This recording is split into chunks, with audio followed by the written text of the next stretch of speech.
What's up, YouTube fans? Today we're going to take a look at the Newage Destron Leader Duel, or their version of a Masterpiece scale Dark of the Moon Megatron. So this is the second in the series of Masterpiece movie figures from Newage, and they make some really good stuff. I'm a big fan of their Legends, so I definitely wanted to take a look at this. Not interested in owning it, so thanks to Dr. Diecast for sending me his copy. And I do have to send this back in vehicle mode because that's how he wants it. But this thing looks gorgeous. Let's get in a little closer so you can see some of the paint detail. You can see he's got metallic red for the eyes. It looks really good. We have kind of a brown copperish wash all throughout. He's got gunmetal color, brown, beige, sort of a mix of brown and tan colors all throughout. It really does look good. Lots of nice detail. The amazing thing is this transforms. You know, it doesn't look like it does because it's just got parts everywhere, but it actually transforms. Here's the back. He's got that 3-0-ish style with the, spine on the back, which that looks really good. Very accurate to the show. They did a good job, or to the movie. It does have some nice articulation. Let's go over that.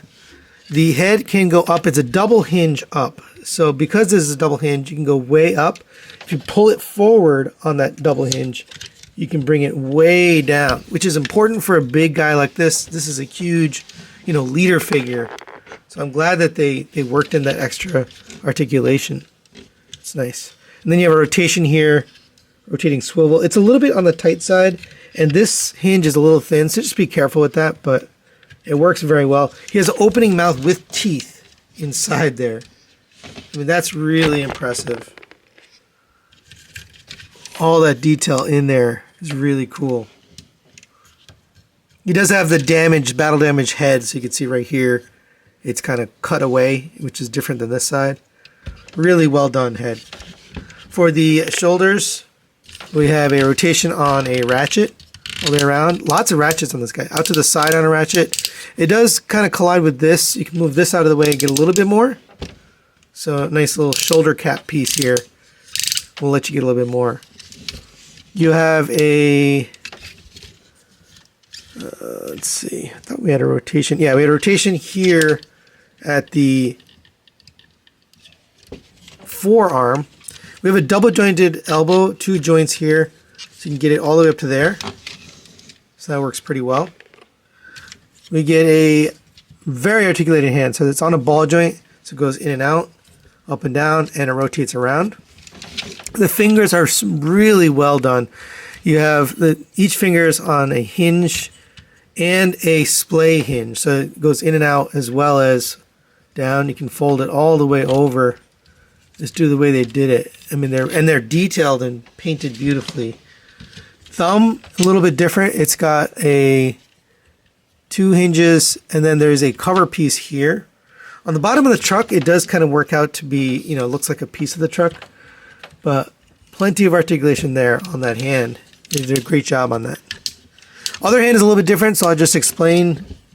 There's 3 kind of pincers, and then each of these have 2 hinges, one at the base and one in the middle, and then the one on the bottom is just a single hinge at the base, so he kind of has like a claw hand.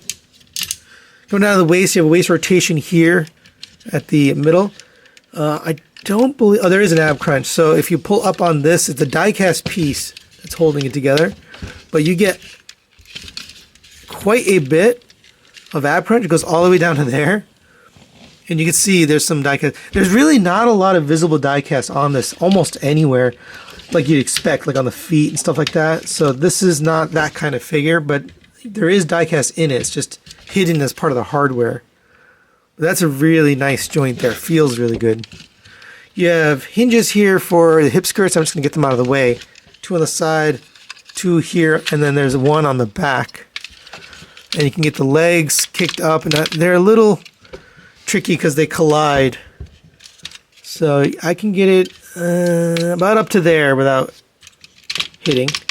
Back to there, actually goes back more than it goes forward. Out to the side on another ratchet, and it gets up to there. Rotation of the thigh around a universal. For the knees, we have a double jointed knee. So there's one down here on a ratchet, and the top one is friction. So between the two, you can get it a little past 90. Let's see, what if I do this one first? No. If I do this one first, I get a little bit more out of it. For the feet, we have toe tilt, forward and backward, side to side. We have ankle tilt. And is there a pivot? Yeah, there is. There's a pivot forward and backward. So you can get some nice walking poses out of it due to that. As far as the accessories, we do get a bunch of cool stuff here. We get his gun. And it does fold up for storage in the vehicle mode. Beautifully detailed and painted. It's got that weathering on it. The elephant in his hand, there's a slot right here, and there's a tab on the inside. And that fits very securely, and you can get his fingers around it. And he even has a trigger finger. So that really works well. It looks really good. You can't really put it in this hand because he doesn't have the tab, so only meant for the hand with the actual fingers. We also get the gun holster, which looks like this. And I actually wasn't even sure what it was when I took it out of the package. But it's, again, weathered and detailed. It is kind of a rubbery plastic. Now this goes on his back. I guess you could put it anywhere, but it's intended to go on his back. It's kind of slung over the back. And the way you're supposed to attach it is with this chain. Nicely detailed metal chain. But it's a little bit of a pain to get this on here. So one side of the chain will fit through here. So you just put it through, feed it through. And again, you can do this however you want. I'm just going to show you how I do it. So I bring this all the way up because this end has a link that's a little bit bigger, so it stops it from coming out. So bring this around here. And I've been doing it where I come around this little piece right here, so it'll hold it in place. And then bring that around. And then back up. Sorry, chain got caught up. Bring that back up, and let me make sure it's tight enough. You want it kind of slung across the back. All right, bring this back up. And we'll go through here. And then this time, we'll go the other way. So you get a nice cross across the chest. And then bring this back around. And then you got a bunch of excess, so you can kind of do whatever you want. And then this will attach right here. It doesn't attach, but you can sneak it through. All right, so now that we have that there, we can take the gun out of his hand. And this will fit right in the holster and just sling on his back. So, kind of a neat idea. I don't know if I love the idea of having this chain kind of sitting loose, but it is what it is. We also get this soft goods shroud. It is weathered and painted. Really cool. I haven't seen soft goods like this with this kind of weathering and this much posability. It has 4 wires down the middle. You can use this in vehicle mode. I'll show you that later. And these wires definitely help, but you can pose it using those. So what you're going to do is put this over his head, get this under his neck. There we go. We also get one last accessory here, which is Igor. And this is painted really well. Copper paint, red, blue for the eyes, greenish, silver, gunmetal. It does have some articulation. The arms can rotate. These are on ball joints, so they can go in and out and rotate around, both arms. The mouth can open, kind of like a Sharkticon. He actually looks like a Sharkticon, but forward and backward. I really think they should have named him Kremzeek, just because it kind of reminds me of Kremzeek.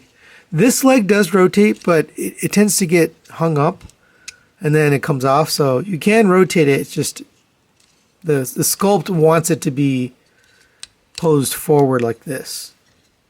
And for a quick size comparison, there it is next to the Magic Square version of Optimus Prime. I don't have any Dark of the Moon figures in Masterpiece scale, but pretty big figure here. I wonder if Newage is going to make a Dark of the Moon Optimus or just a movie Optimus from the Bayverse, because it would make sense if they made Megatron, they're going to make an Optimus. But either way, huge figure. It looks really good. All right, and there is Duel in vehicle mode. And it is quite beautiful. It's got lots of paint, deco, detail, sculpt. Really, really well done. Definitely a pain to get here. There's a lot of steps. Not very intuitive. I'm not even sure if I showed the transformation because I'm filming this before I film the transformation. So we'll see. But let's go over some of the details. Start on the front here. You got this Mad Max style cage and spikes on the front. Everything's got this weathering on it with this kind of orange rusty color that looks really good. Translucent orange here for the lights. You have translucent smoked lights here. It's kind of hard to see because it's got the cage in front of it. All the wheels have this kind of sandy look or dirt look. The wheels are just plastic. They don't feel like rubber. I don't think they're rubber anyway. Yeah, I think they're just hard plastic. Rear view mirrors, you have the smokestacks with that weathering on it. On the door, you've got the number of kills, which I think is pretty cool. Crossed out numbers. If you open up the door, you get a cockpit with steering wheel, dashboard, 2 seats. That's really a lot of detail to include. Pretty impressive. Nice weathering here on these spikes on the top. Little oil tanker piece here. It's got some rust and weathering on it. That looks good too. Little pipes and details there. You got some railings, a little ladder to climb up. On the back, you've got these reels with hoses on them or whatever they are. More sculpted detail, lots of sculpted detail pretty much everywhere. Little ladder right here on the back. You can fold it up and down. Come to the bottom, you can see we've got the gun stored right here. We've got the Megatron head stored right there, and then we've got the Igor figure stored right there. So everything kind of fits in there and stows away nicely. And you got the spare tire right here. You can't open this door as well. These rear view mirrors are die cast. I didn't find a lot of die cast. There's some of the hardware is die cast, but other than that, this is about the only die cast on the figure. And those look and feel good. We can store the shroud and chain if we want. You can take this, kind of fold up this piece underneath and then kind of line it up right here along the side. Make sure this fits over the back and just get that tucked in and then come to the other side. It's a little tricky because you got to bend the wire a little bit, get it straight so it'll fit. And then same on this side, get the thing tucked in and we can have it like this. And then we can take the chain and the chain will fit around or underneath this little divot right here. So you can take that and bring that around the other side and do the same thing over there. But you can display it with the chain. Not sure if I would display it like this, but you can if you want to. It does roll nicely on those wheels, by the way. And for a quick size comparison, there it is next to the MP10 Optimus Prime with the trailer, and you can see just how much bigger it is. I have them lined up in the back. You can see this whole front section of the truck is longer than Optimus, including the little spiky bits. So it is a really big vehicle. It just is quite a bit bigger. So as far as MPM scale, I think this will be pretty big for your collection. So final recommendations on the Newage Duel. I like this thing. I'm going to give it a 4 to 5 and recommend it. I think they nailed the look of the robot mode and the vehicle mode. The amount of detail, sculpt, paint work they did on this is just very impressive. I know, Newage is known for their legends and they're very cartoon accurate, but this is just really cool to see something like look realistic to, live action. The accessories work. I like the look of the shroud and the chain and the gun. I'm not a huge fan of the chain just being kind of loose. There's no like attachment points for it, but it does give it a more natural look when you display it. The Igor figure is whatever, you know, I don't really care about it, but it is accurate to the movie and it works. You know, they did a good job on it. I just don't really care for it. The problem with this is really the transformation. The transformation is very complex. It's a lot of steps. Now, it does feel robust, the figure itself, so it doesn't feel like it's going to break, but it is a lot of effort. So when I first did it, I didn't think I was going to do the transformation, but I think it just takes some time. It took me 3 hours of practice to get the transformation versus the typical 1 hour of, you know, and one transformation. So a little bit more challenging than what most people would want. But either way, a really cool figure. If you're a fan of the movie designs or just New Age in general, I think you'll like this figure. That's it for today. Thanks for watching. Thanks to Dr. Diecast for sending this for review, and we'll see you next time.